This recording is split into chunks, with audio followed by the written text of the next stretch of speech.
I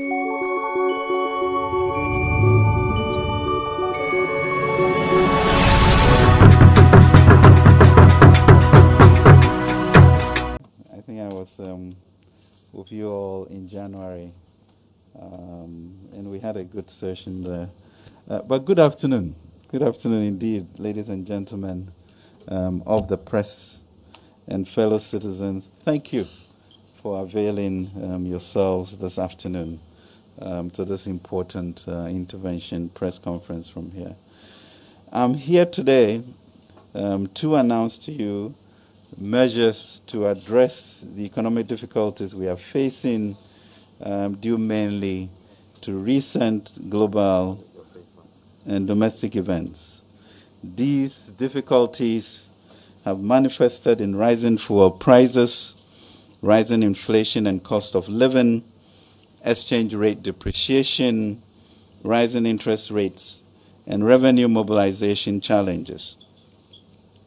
Government had its first regular quarterly retreat for 2022 from 18th to 20th March at Pejuase, concluding in Accra on Monday, the 21st of March. During the retreat, Cabinet deliberated extensively on a number of issues and approved a number of measures to support current efforts to address the challenges we are facing. Also on Monday, March 21st, 2022, the Bank of Ghana announced a number of complementary monetary measures to address the rising cost of goods and services on the market and the worrying performance of the cedi against major currencies. Ladies and gentlemen, it's important to stress right from the onset that the difficulties we are facing in Ghana are not peculiar to Ghana. It should also be stressed that several governments in both developed and developing countries are busily coming out with various prescriptions to bring their economies back to work and on track. After the devastating impact of COVID-19, which distorted global supply chains and the ongoing Russia-Ukraine war. If we look at the world today, there are two clear forces shaping global events. The impact of the novel coronavirus pandemic and the crisis in Ukraine. With the virus, the records show that our decision to focus first on protecting lives and then livelihoods has paid off. By February, globally, some 7.03% of those infected by COVID-19 had died. For Africa, the figure was 4.03%, about 251,444 people. In comparison, less than 0.89%, that is 1,445 people of infected people in Ghana died. May their souls rest in peace. Against all odds, but due to firm leadership, bold initiative, and responsive citizens, Ghana has so far collectively managed the virus remarkably well. But we knew that Ghana, like most countries in the world, had a tall list of coronavirus-induced bills to pay from 2020 and 2021, and came out of plans and policies to boost investor confidence and job prospects for 2022 and beyond. As you recall, we lost 13.1 billion of revenue and had to increase our expenditure by 14.2 billion, with combined fiscal impact of 26 billion Ghana cedis, about 6.8% of GDP in just 1 year. For government, 2022 was now the time to go full steam ahead in healing the economy to create jobs, especially for our young generation. This was evidenced by our growth figures, averaging 5.2% in 2021, up from 0.4% in 2020, and a startling 6.6% growth in the third quarter of 2021.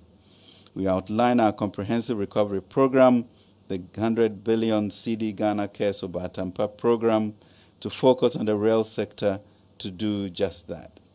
Our 10 billion Ghana Youth Start program will be the most historic intervention for youth employment in our country. However, three things that we did not and could not predict hit us. That, one, that Parliament will approve government's 2022 budget statement, the appropriation and its expenditure plans, and then turn around to vote against one of the key revenue generation measures that was being introduced, the E-levy. That the unyielding stance of the minority in Parliament against the E-levy would gravely affect investor confidence in our capacity to implement our programs and settle our debts, triggering a downgrading by credit rating agencies and now leaving the cedi vulnerable as we could not access the international capital markets. Ladies and gentlemen, the third hit was the launch of the attack on Ukraine by Russia on February 24, 2022. The war in Ukraine could not have come at a worse time for the global economy.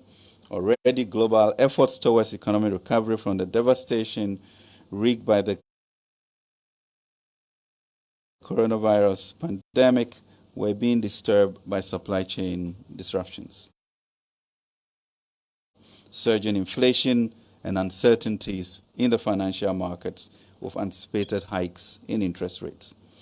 After February 24, we saw a sharp hike in global oil prices, food prices shocks, especially wheat, oil and gas price hikes, capital risks aversion, flight to safety, affecting private capital flows to emerging markets as a whole, and all with serious macroeconomic implications. For example, crude oil prices per barrel increased by 75.3% from $74.17 in December 2021, when the 2022 budget was passed, to $130 on 7th March 2022, before moderating to $115 as of today. Crude oil prices crossed the $100 mark for the first time since September 2014. We recall that prior to the pandemic, we had built resilience through the implementation of bold and prudent economic measures. By April 2019, we had successfully, as a country, completed the 4-year IMF program. We did so and more by achieving an annual average real growth, GDP growth of 7% between 2017 and 2019, from 3.4% in 2016, maintaining a fiscal deficit below 5% of GDP for 3 consecutive years, maintaining a positive primary balance for 3 consecutive years, which put our debt on a sustainable path, lowering lending rates by over 10 percentage points, restructuring the banking sector to protect the savings of 4.6 million depositors, and strengthening the financial sector. So far, government has spent over $25 billion since 2018 to clean up the financial sector, reducing inflation from 15.4% in December 2016 to 7.6% in 2019, and preserving the integrity of the local industry. Improving gross international reserves to reach $8.6 billion, or about 4 months of import cover by 2020. Introducing the most ambitious social welfare policy ever seen in our country, the Free SHS program. Constructing and rehabilitating more roads, cumulative of about 6,250 kilometers, completing 6 of 11 interchanges and flyovers, more than any other government in our history. Employing more new teachers, nurses, doctors, agri extension officers, and young graduates than any government in our history. Saving the entire financial sector from inherited, neglected crisis that has cost government some $25 billion so far. Instigating more value for money audits on public procurements than any government in our history, and investing more resources in the police, military, governance, and anti-corruption institutions than ever before. It is this proven record of fixing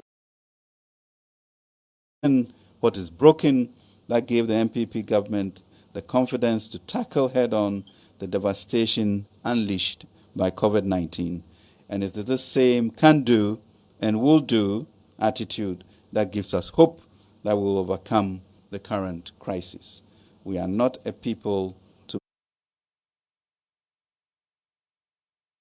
bow to the spirit of despondency and despair. As well as threatening global peace, the war in Ukraine has had far-reaching impact.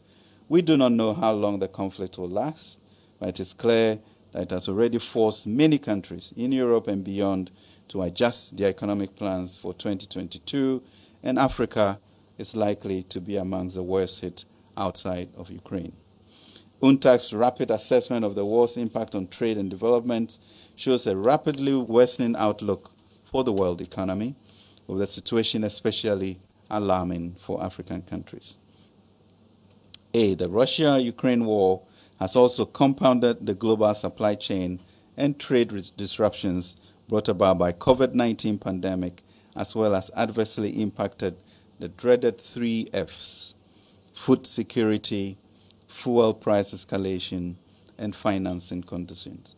That's impacting living conditions with the capacity to derail global recovery efforts in 2022 and beyond. Global inflation trending upwards has led to central banks raising interest rates globally, resulting in tight financing conditions and reversal of capital inflows, especially to emerging markets. For example, the U.S. Federal Reserve Bank announced a hike in interest rates by 0.25 percentage points on 16 March and has signaled more of such to follow. Similarly, the Bank of England has raised its policy rate by another 25 basis points to 0.75% on 17 March 2022. We've seen the highest inflation in US, UK, Germany, and other advanced countries since 1974.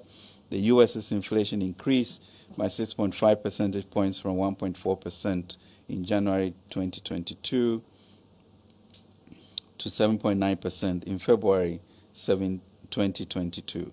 Similarly, inflation in Germany increased by 4.1 percentage points from 1% in January 2022 to 5.1% in February 2022. Since the COVID-19 pandemic struck, more than 60% of African sovereigns have suffered downgrades across the region. Ghana witnessed a downgrade from Fitch on 21st January 2022 to B- with a negative outlook, while Moody's downgraded Ghana to Caa1 with a stable outlook on 4 February 2022, even though S&P affirmed Ghana's rating at B- with a stable outlook on 7 February 2022. These downgrades have had implications for market access, exchange rate depreciation, capital flight, and increased cost of financing. Ladies and gentlemen, on the domestic front, the challenges include the impasse in Parliament, which is adversely affecting government business, such as the passage of some revenue bills, including the E-levy bill. This is creating uncertainty, which has been highlighted as a key risk by the rating agencies and affected our credit spreads, limiting our access to the international capital markets. The adverse global developments are impacting severely on exchange rate depreciation and domestic inflation as investors take refuge in safer assets by stocking up on the dollar, which is considered the safest currency to hold. The cedi has not been spared. Cumulatively, our local currency has depreciated by 15.6% against the US dollar and 13.4% and 13.3% respectively against the pound sterling and euro in the year to 23rd March 2022. This understandably is causing a lot of anxiety among our traders and consumers alike. However, we also need to recognize that in spite of it all, the cedi has held under these extreme challenges better than it did between 2014 and 2015. This is because the fundamentals are much stronger. The Bank of Ghana has announced measures to address the exchange rate depreciation, and we believe in the propriety of the measures they outlined on Monday. The rising international price of crude oil and the exchange rate depreciation are affecting the ex-pump prices of fuel domestically as it feeds into high transportation fares and hence inflation. For example, the average ex-pump price of diesel for 3 OMCs, Goil, Total, and Vivo, increased by 59.7% from 6.7 cedis per liter on 1st January 2022 to 10.7 cedis per liter by the 21st of March 2022. Ghana is not alone here. From Angola and Malawi through Nigeria and Rwanda to Senegal down to Zimbabwe, fuel prices are soaring. Some neighboring countries are not only dealing with rising petrol prices, but also scarcity on petroleum products, leading to long queues at filling stations. It remains the case, however, that one of the biggest drivers of price increases in goods and services in Ghana is fuel price hike. Inflation has surged to 15.7% at the end of February 2022. Food inflation increased from 12.8% in December 2021 to 17.4% in February 2022, while non-food inflation rose from 12.5% to 14.5% over the same period. Ladies and gentlemen, provisional data on the stock of debt as at the end of December 2021 showed that the stock of public debt increased to 351.8 billion, 80.1% of GDP, compared with 218.2 billion, 61.2% of GDP at the end of 2022 before the pandemic. Of the total debt stock, domestic debt was 181.8 billion, 51.7%, while the external debt was 170 billion, 48.3%. Ladies and gentlemen, the global and domestic developments I've outlined above are affecting the effective implementation of the budget. Urgent and decisive actions are therefore required to address the challenges and ensure the achievements of the objectives and targets of the 2022 budget, including unleashing the entrepreneurial verve of the Ghanaian youth. Whilst we are in the process of revising the 2022 fiscal framework to reflect current developments with a view to go to Parliament to seek approval for the revisions during the mid-year review in July, government will pursue additional measures to ensure the achievement of the fiscal deficit target of 7.4% of GDP. Ladies and gentlemen, government had already started the new year with spending cuts as Parliament failed to approve key revenue streams at the appropriate time. In January 2022, government announced and immediately began implementing a 20% expenditure cut as part of fiscal stabilization and debt sustainability measures. This has been done through the quarterly expenditure ceiling allotment to MDAs. Quarter 1 allotment is currently in implementation, whilst Quarter 2 allotment will be issued shortly. The Ministry has strengthened its expenditure monitoring systems and processes to ensure effective implementation of these measures. In addition, government has decided to take the following measures to ensure the achievement of the fiscal deficit target of 7.4% of GDP for 2022. So, expenditure cutting measures. Discretionary spending is to be further cut by an additional 10%. The Ministry of Finance is currently meeting with MDAs to review their spending plans for the rest of the 3 quarters to achieve the discretionary expenditure cuts. 2, these times call for very efficient use of energy resources. In line with this, there will be a 50% cut in fuel coupon allocations for all political appointees and heads of government institutions, including SOEs, effective 1st February 2022. With immediate effect, government has imposed a complete moratorium on the purchase of imported vehicles for the rest of the year. This will affect all new orders, especially four-wheel drives. We will ensure that the overall effect is to reduce total vehicle purchases by the public sector by at least 50% for the period. Again, with immediate effect, government has imposed a moratorium on all foreign travels except pre-approved critical statutory travels.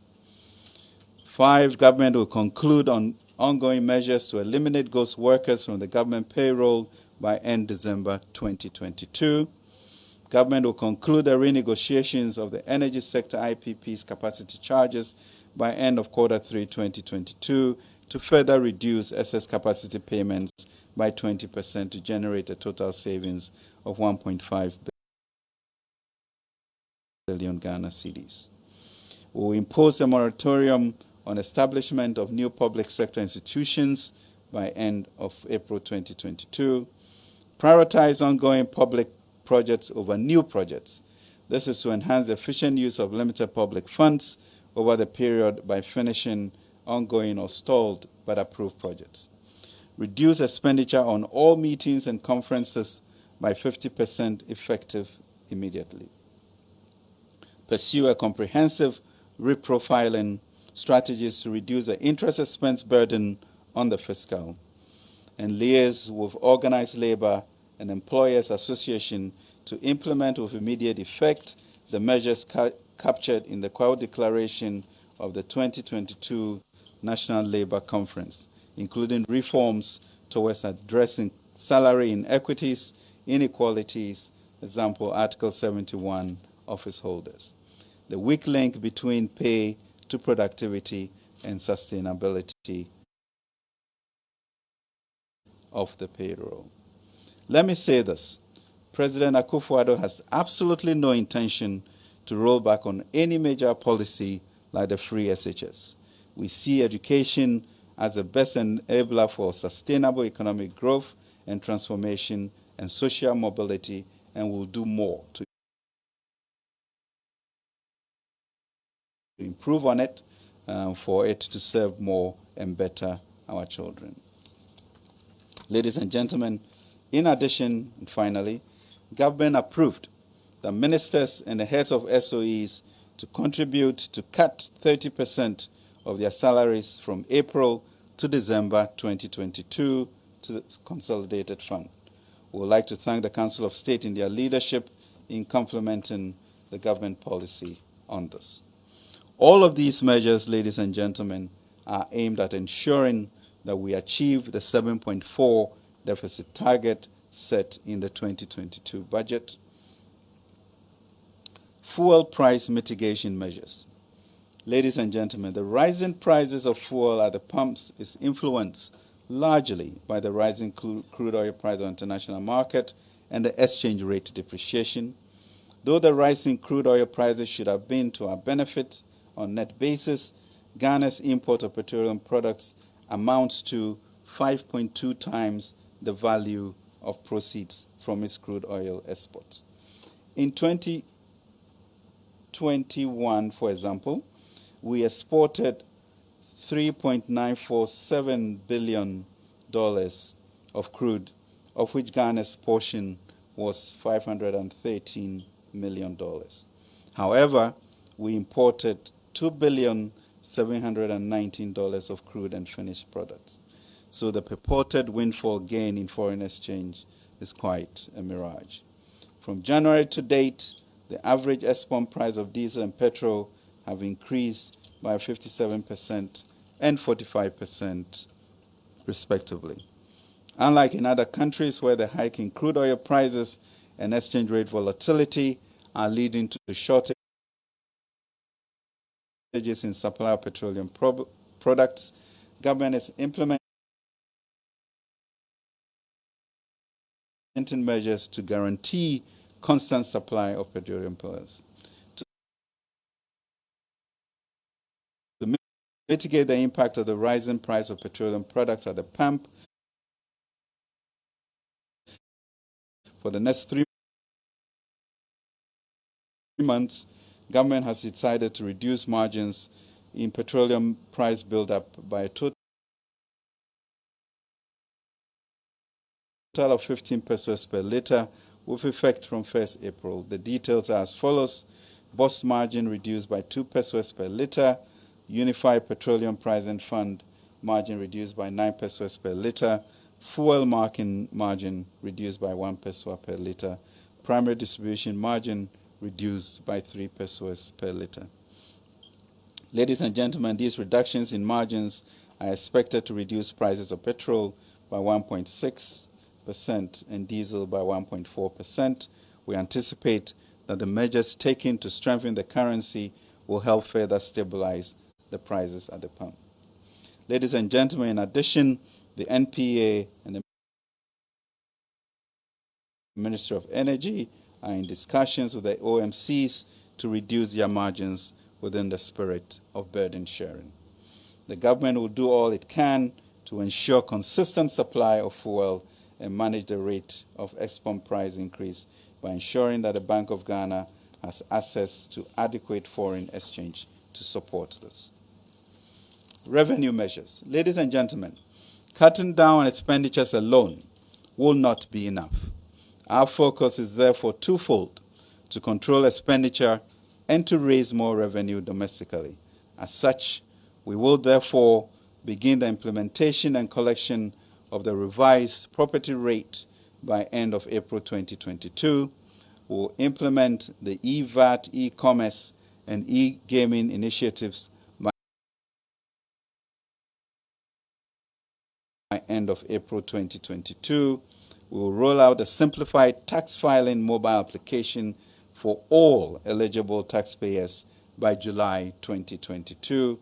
We will impress upon Parliament to fast-track the passage of the E-levy bill, tax exemptions bill, and fees and charges bill. Prioritize the Revenue Assurance Compliance and Enforcement Program, the RACE program, to plug revenue leakages, especially at the ports, the infamous fuel bunkering cartels, and small-scale mining exporters cabal. Government will partner the private sector to also introduce digital systems to monitor quarrying, sand winning, and salt winning to get more revenue from our natural resources. And immediately enforce the no duty, no exit policy at the MPS terminal at the Tema port to improve revenue collection. Ladies and gentlemen, Government of Ghana is to conclude external financing arrangement of up to $2 billion in the next 2 to 6 weeks in line with approved external financing for 2022 and for liability management and to manage the slide of the city. MOF, Ministry of Finance, will also work with the Central Bank to review the foreign exchange retention policy in line with approved external financing for 2022 and for liability management. Additionally, the following measures will be implemented over the medium term: wean off public tertiary institutions from government payroll and provide them with a fixed amount block grant instead. Pursue reforms to address structural challenges in public financial management, including procurement and commitment control, payroll management, and human resource management. It is too early, ladies and gentlemen, to say the COVID-19 pandemic is over, but it is good to acknowledge that Ghana has handled it excellently. We have emerged from its deadliest and most economically damaging phase. If the measures we have outlined in our economic recovery program are executed as planned, the Ghanaian economy should return to pre-pandemic levels across most economic indicators by the end of the year. On the other major event driving the global economy, we recognize that the world is 4 weeks into this terrible war, and it is quite clear that both the occupation of Ukraine and the range of sanctions imposed on Russia will have profound effects both in the short and long term for global markets. The longer the conflict goes on, for the greater will be the disruption to the global economy. We shall continue to monitor the situation very closely and make further adjustments if and when needed. We may have no control of the trajectory of the conflict, but it only reminds us how necessary it is for Ghanaians to assert greater control over our own destiny. That we can do if we share in the sacrifices before us to strengthen our capacity for greater self-reliance even in this interdependent world. Government remains optimistic that the economy will grow even bigger this year. The challenge now is to marshal this economic growth before us in the right direction and ensure that it benefits Ghanaians across the board. Ladies and gentlemen, we are confident that these measures will address the immediate and short-term challenges confronting our nation. Government remains resolute and committed to entrenching the structural transformation of our economy in the long term.